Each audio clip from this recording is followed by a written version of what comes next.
بەناوی خوای گەورە و میهرەبان دووبارە بە خۆشحاڵیەوە لە شاشە جوانەکەی کەناڵی پەروەردەی هەولێرەوە بەیەک گەیشتینەوە لە بۆ تەواوکردنی ئەو بەش و بابەتانەی کە گرنگن لە جوگرافیای ئابووری پۆلی 12 وێژەی. پشت بەخوا لە وانەی ئەو ڕۆمان هەوڵ دەدەین تەواوکاری بەشی هەفتەم بکەین کە لە دەرسی پێشتر تقریبەن هەتاوەکو گەروە تورکیەکان هاتین لە بابەتی ئەوڕۆ لە گەروە تورکیەکانەوە شتێکمان لی باسکرده بوو بەڵام هێشتانێکە تەواومان نەکرد بوو. ئێمە پێشتر باسمان کرد گەروە تورکیەکان چین، گەروە تورکیەکان گوتمان لەبەر ئەوە پێی دەڵێن کە هەمویان کەوتینەتە چوارچەوەی وڵاتی تورکیاوە کە گەروی دەردەنیل و بۆسفۆر لەگەڵ دەریای مەڕمەڕە دەگەینیتن. تەمعەن لە سەرێکیان یان لە بەشی باکووری خۆرهەڵاتی دەریای ڕەش هەیە و لە بەشی خۆرئاوای و خۆرئاوای باشووری خۆرئاوا دەریای ئیجە و هەروەها بەرە و دەریای ناوەڕاستەوە دێتن وەکو ئەوی کە لەو وێنە ئێمە زیاتر ڕوونکردنەوەماندا کە گوتمان ئەلێرانە ئەوە گەروی بۆسفۆڕە، ئەوەیان گەروی دەردەنیلە، لە ناوەڕاستەکەی دەریای مەڕمەڕە دێتن. طبعاً ئەوەی کە گرینگە گوتمان ئەو گەروە تورکیانە دوو وشکانی لێک جودا دەکاتەوە کە لێرانە دوو وشکانیەکە بەشێکیان ئەوروپایە، ئەوەیان ئەوروپا، بەشەشکەشیان ئاسیا، چونکە هەر لە پێشتر باسمان کرد کە وڵاتی تورکیا یان بە تەحدیدی شاری ئەستەمبوڵی دەبێتە دوو بەشێکیان دەکەوێتە ئەوروپا و وەکو کیشوەر بەشێکیان دەکەوێتە ئاسیاوە. دەینە سەر ئەوەی کە گوتمان گەروی دەردەنیل، ئەویش بە هەمان شێوە لە دەرسی پێشتر باسمان کرد. لە بابەتی ئەوڕۆ دەینە سەر باسکردن و وردەکاری لەسەر دەریای مەڕمەڕە. با بزانین دەریای مەڕمەڕە چییە و چێ دەگرتەوە و درێژیەکەی چەندە و قوڵی ئاوەکەی چەندە و سوود و گرنجیشی لە مەسلەی کەشتیوانی نێودەوڵەتی سوود و کەڵکەش دەگەینیتن.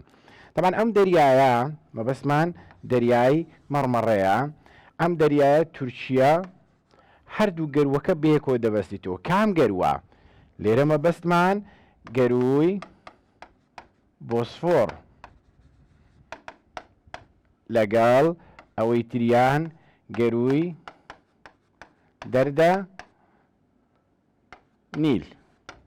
گەروی دەردەنیل، واتە هەردوو گەروە تورکیەکە بەیەکەوە دەبەستیتەوە کە گەروی بۆسفۆر و گەروی دەردەنیل دەگرێتەوە.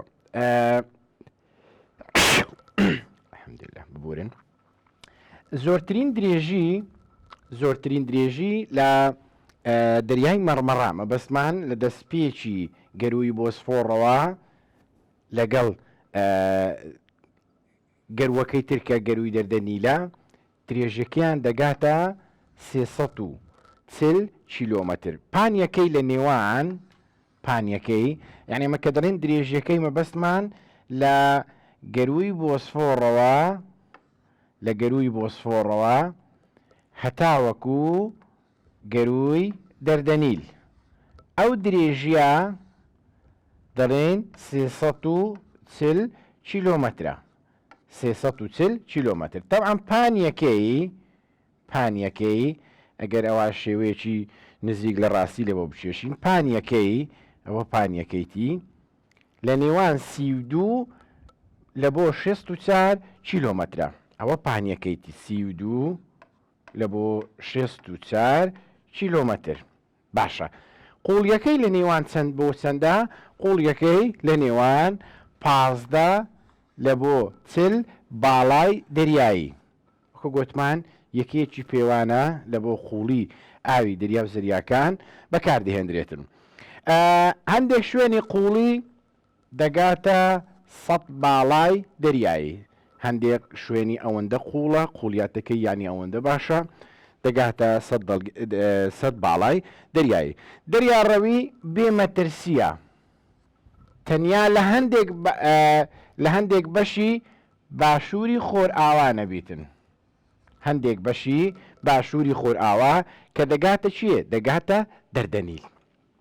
باشووری خۆر ئاوا کە دەگاتە دەردەنیل باشە لەبەرچی چونکە ئاوەکەی لێڵە یعنی ڕوون نییە طبعا ئەوەش هەندێک جار مشکیلە لە بۆ کەشتیوانەکان و کەشتەکان دروست دەکاتن لەبەر ئەوە دەڕێن ئەو کەمە مەترسیەی تێدایە بەندەرەکانی بەری ئاسیای ئەویان زۆر گرینگە تابیان زۆر تەرکیزی لەسەر بکەن گەمیلیک لەگەڵ ئیزمیتمان هەیە گەمیلیک و ئیزمیتمان هەیە ئەوە بەندەرەکانن بەندەر ئێمە دەزانین شوێنی ڕاوەستان و بارکردن و داگرتنی باری کەشتیەکانە یعنی ئەگەر بیش و بهێنین بەو شێوەیە دەڕێن وەکو گەرازی کەشتیەکان وایە کە شتی لە بۆ دەینن وەشتیش لێەوە بار دەکەن لە بەری ئاسیای واتە لای خوارەوەی لە دەریای مەرمەڕە گەمیلیکمان هەیە لەگەڵ ئیزمیتمان هەیە بەندەرەکانی بەری ئەوروپای ئەوانش بە هەمان شێوە گوتمان زۆر گرینگن تەرکیزی باشی لەسەر بکەن زۆر ساڵ هەبووە دەبینین ئەوانە هاتیتەوە گەمیلیک ئیزمیت یان گوتمان بەری ئەوروپاشی تیکر داخی پێ دەرێن واتە ئێمە ئێستا درێژەکەمان زانی چەندە پانیەکەمان زانی چەندە بە هەمان شێوە قوڵی ئاوەکەشمان ئی دەریای مەرمەڕە زانیمان چەندە گوتمان 15 لە بۆ چلا هەندێک شوێنی دەگاتە 100 طبعا هەمووی بە پێوانەی باڵای دەریایی دەبیتن وتمان هیچ مەترسی تێدا نییە و دەریاڕەویش تێیدا زۆر بێ کێشە بێ مەترسیە تەنها لەکوێ دەبیتن لەو شوێنێکە لە بەشی باشووری خۆر ئاوانە بێتن کە دەگاتە دەردەنیل لەبەرچی چونکە ئاوەکەی لێڵە وەکو گوتمان بەندەرەکانیشی بەری ئاسیای و بەری ئەوروپامانەیە لە بەری ئاسیای دوو بەندەری گرینگمان هەیە گەمیلیک لەگەڵ ئیزمیتمان هەیە لە بەری ئەوروپاشی تیکرداخمان هەیە باش هەر لە گەروە تورکیەکان دینە سەر گەروی بۆسفۆر بابزانین گەری بۆسفۆر وەکو باسمان کرد یەکێکە لە گەروە تورکیەکان باشە دەریای مەرمەڕە لەگەڵ دەریای ڕەش لێک جودا دەکاتەوە طبعا دەریای مەرمەڕە هەر لە زمنی یان لە چوارچێوەی ئەو گەروە تورکیەکان یان ئاوەکانی کە لە چوارچێوەی وڵاتی تورکیا چونکە هەمووی دەکەوێتە ناو خاچی تورکیاوە ئەو دوو شوێنە ئەو دوو ئاوا بەیەکەوە دەبەستیتەوە باشە درێژیەکەی 27.2 کیلۆمەترە کاوە درێژی گەروی بۆسفۆرە تەمان گەروەکەی دیشکە گەر لە بیرتان بی باسمان کرد گەروی دەردەنیل بوو پانیەکەی لە نێوان 1.6 لە بۆ 3.6 کیلۆمەترە پانیەکەی واتە ئەگەر گوتمان ئەگەر بەو شێوەیە بیتنەوە گەرو بیتن ئێرە ئەو پانیەکە هەیە لە نێوان 1.6 لە بۆ 3.6 کیلۆمەتر دەبیتن درێژەکەشی گوتمان 27.2 کیلۆمەترە شتێکمان هەیە دیسانێکە ئەویش زۆر گرینگە ملەی زێڕن یان قەرنە ذەهەبی پێ دەڵێن کە ئەوەشیان تەرکیزی باشی لەسەر بکەن زۆر ساڵ هەبووەوە وەکو پرسیارێک لە پرسیارە بە کەلۆریەکان هاتیتەوە و هەردوو دەرەجەی جوانیشی بە ئاسانی دەتوانین لێوەربگری دەڵێن بە کەنداوێکی بزووک دەژمێردرێت لەکوێ لە مۆڵگەی ئەستەمبۆڵ درێژیەکەی 3 میل و پانیەکەشی چارێکە میلێکە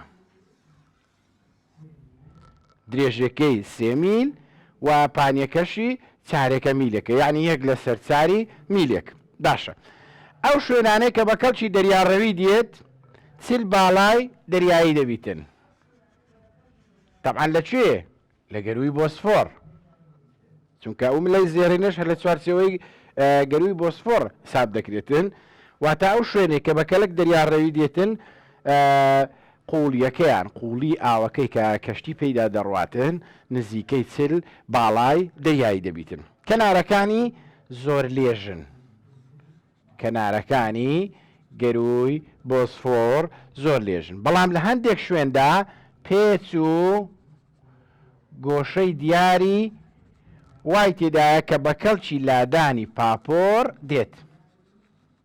ئەو پێچ و گۆشانە وەکو بڵێها بەو شێوەیە لۆی کەشتی پاپۆر بێتن لەو شوێنانە بتوانێتن ڕاگررتنێکی کاتیش بیتن ڕابگریتن لەوەی کە هەندێک جار هەیە پێویستی هەیە یان خەلەلێک لە کەشتەکان دروست دەبیتن بتوانێتن لەو شوێنە ڕابگریتن و دوای تەواوبوونی شەکەی خۆی و بەڕێ دەکەویتن. پرسیارێکمان هەیە کە بەڕێی ئێمە پرسیارێکی گرنگە، هەندێک شوێن یان لە هەندێک شوێن ناهێڵن پاپۆر پەیدا بڕۆن و لا بدەن. پاشە بابزانین بۆچی لێ ناگەڕێن پاپۆر پەیدا بڕواتن و لێی لا بدەن؟ چونکە دەڵێن وەڵامەکەی بەو شێوەیە دێتن، دەڵێن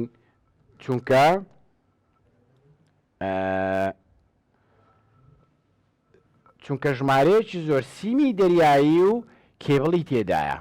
لەبەر ئەو حاڵەتەیە تاوەکو کەشتەکان کە دەگەنە ئەو ناوچەیە خۆیان لە سیمە دەریاییەکان و لە کێبڵەکان نەدەن، چونکە بەشێکیان کەتیتە ناو ئاوەکە و لەگە ناو ئاوەکە ڕۆیشتێ و بەشێکیان زۆر نزمە لەسەر ئاوەکەی بۆی ئەو پاپۆر و کەشتیانە خۆ لەو شوێنانە دەن. بۆیە دەڵێ لە هەندێک شوێن ناهێڵن پاپۆر پێیدا بڕۆن و لا بدەن، کەوای کردووە دەبێ بە خێراییەکی دیاریکرا و پیدا بڕۆن. باشە، لە کەناری ئەوروپا چمان هەیە؟ بەندەری ئەستەمبۆڵمان هەیە لە کەناری ئەوروپا. هەر لە چی؟ لە ئەو گەروەی کە ئێمە باسمان کرد شتێک لەوەی پێش لە گوتمان گەروی دەردەنیل، لە گەروی دەردەنیل وەکو ئەوی کە لە پێشووتر باسمان کرده بوو. جا لە گەروی دووەممان گوتمان بۆسفۆر، تەمان ئەوانەی کە ئێمە باسی دەکەین زیاتر پەیوەندی بە گەروی بۆسفۆرەوە هەیە. گەروی بۆسفۆر شتێکمان هەیە گوتمان گرینگە لە کەناری ئەوروپای بەندەری ئەستەمبۆڵمان هەیە، و لە کەناری ئاسیاشی هەر لە گەروی بۆسفۆر بەندەری حەیدەر پاشامان هەیە. بەندەری حەیدەر پاشا و بەندەری ئەستەمبۆڵ، ئەوە بەندەری ئەستەمبۆڵ لە کەناری ئەوروپایە، و بەندەری ئاسیا یان لە بەندەری حەیدەر پاشا لە بەری ئاسیا لە گەروی بۆسفۆر. باشە، لەم ساڵانەی دواییدا پردێکی درێژ ئەوەی خەڵک زۆر جار هەیە دەچیتە ئەستەمبۆڵ و ئادرێەوە پردی ئەستەمبۆڵە و پردەکی ئەوها درێژە و ئەوەی تێدایە بەرزێکی دیاریکرا و درێژێکی دیاریکراوی هەیە، هەردوو بەرەکە بەیەکەوە دەبەستیتەوە کە بە سێمین پرد دەژمێردرێت لە جیهان لە ڕووی درێژیەوە. درێژیەکەی 1600 مەتر دەبیتن و بەرزیەکەشی 64 مەتر دەبی. یعنی پرسیار لەوە هەندێک جار هاتیتەوە دەڵێ بە سێمین پرد دادەندرێتن لە جیهاندا، درێژیەکەی 1600 مەتر و بەرزیەکەی 64 مەتر دەبێتن. ئەو کاتە تو یەکسەر پردی ئەستەمبۆڵ دەست نیشان دەکەی، یان پردی ئەستەمبۆڵ کە بەرزیەکەی 1600 مەتر و درێژیەکەی 1600 مەتر و بەرزیەکەی 64 مەترە بە چەندەمین پردی جیهان دادەندرێ، ئەو کاتە تو ئاسان هەڵی دەبژێری کە بە سێم پردی جیهان دادەندرێتن. شتێکی کەمان هەیە کە ئەویش بە هەمان شێوە گرینگە، پەیمانی کوچک کینارچی. یعنی لەوانەیە هەندێکتان وافکر بکاتەوە مامۆستا ئاخر پەیمانی کوچک کینارچی ئەوە زیاتر پەیوەندی بە مێژووە هەیە. نەخێر، ڕاستە بەشێکی پەیوەندی بە مێژووە هەیە، بەڵام زیاتر بەشێک لە پەیمانەکە پەیوەندی بەو سنوورە ئاوە تورکیەکانەوە هەیە کە مەبەستمان گەروە تورکیەکانە. دەڵێ ئەو پەیمانە بوو کە رووسیا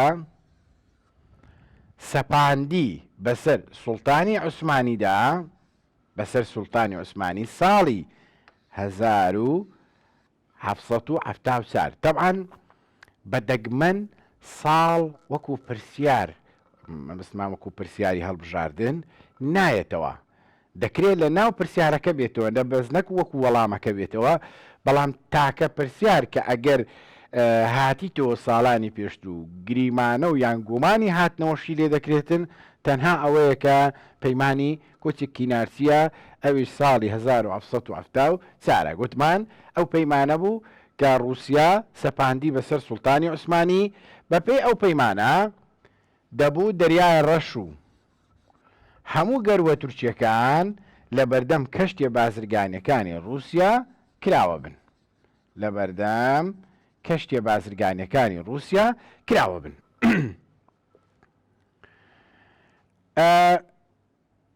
لە دوای ئەوە گەروەشکەمان هەیە، لە دوای گەروە تورکیەکان گەروەکی ترمان هەیە ئەویش گەروی مەلەقایە، گەروی مەلەقا.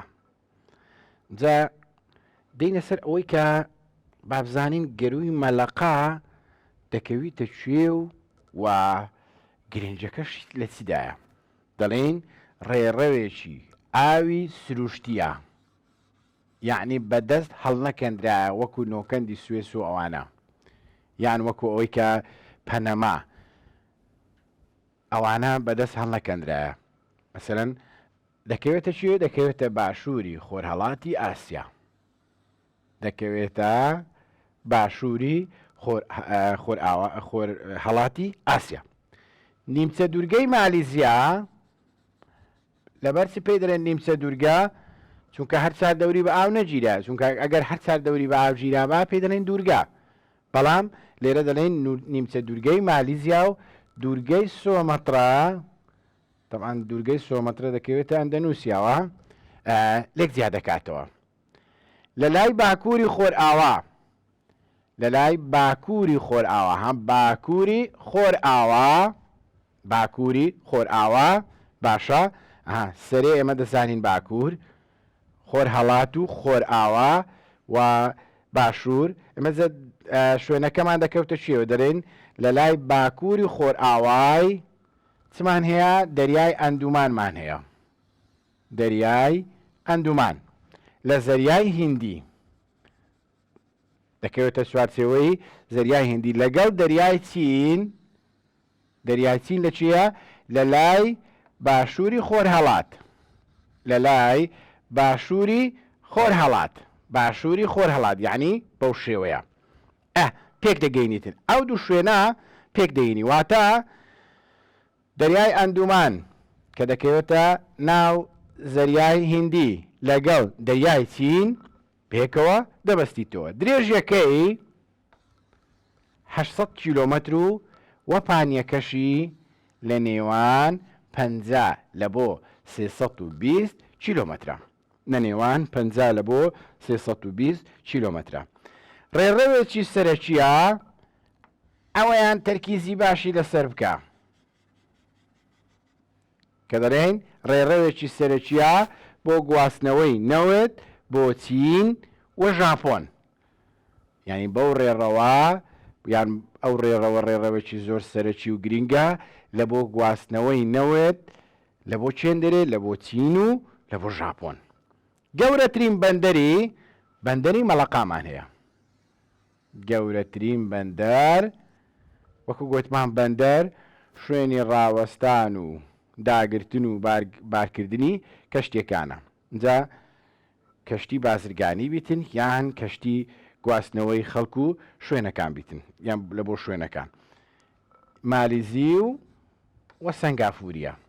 بەندەری گوتمان مەلەقایە، واتە گەورەترین بەندەری ئەوە گرینگە باشتر کیزی لەسەر بکە بەندەری مەلەقای مالیزی و سەنگافوریە. شوێنی گەروی مەلەقامان هەیە، شوێنی گەروی مەلەقا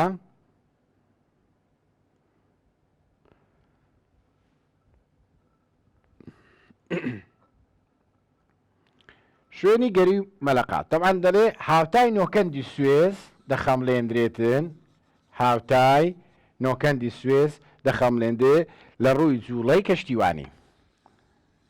لە ڕووی چیەوە؟ بەنمونە دەڵێ بەندەرێکە هاوتای نۆکەندی سوێز دەخەمڵێندرێ لە ڕووی چی؟ لە ڕووی جوڵەی کەشتیوانی. ئەو کاتە دەڵێ گەروی مەلەقا، یان پێچەوانەی بکەینەوە دەڵێ گەروی مەلەقا هاوتای نۆکەندی سوێز دەخەمڵێندرێ لە ڕووی جوڵەی کەشتیوانی. ئەوە دەبتە وەڵامەکەی. چوار لە چرترین وڵاتان لە ڕووی کەشتیوانی پێک دەگەینیتن. چوار لە وڵاتەکە چێندریە؟ چینمان هەیە، هیندستانمان هەیە، ژاپۆنمان هەیە، هەروەها ئیندۆنوسیامان هەیە. ئەوانە چار لە چرترین ئەو وڵاتانن کە لە ڕووی کەشتیوانیەوە. تەوان هەم کەشتیان لە بۆ دێتن و هەم کەشتیان لێ دەردەسیتن. ئەو چار وڵاتە زۆر گرینگە.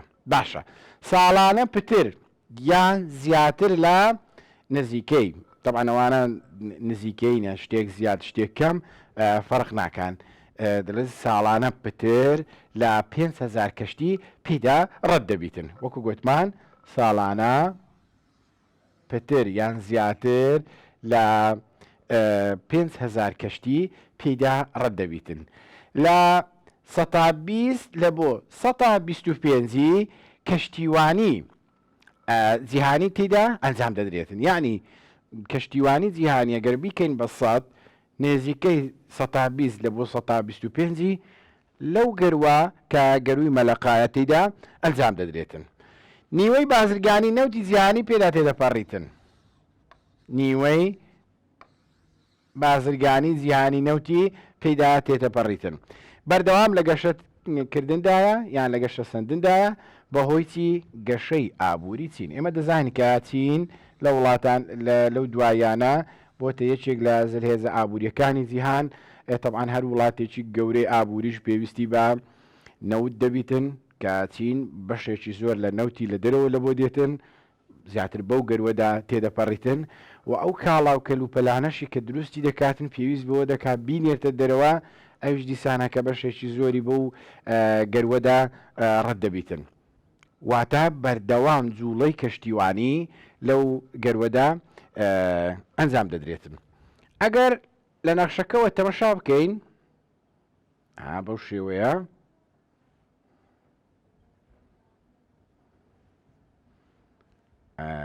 نەخشەکەی باش. ئێستا لێرە کە دەرێن گەروی مەلەقا وەکو ئەوەی کە پێشتر باسمان کردیە،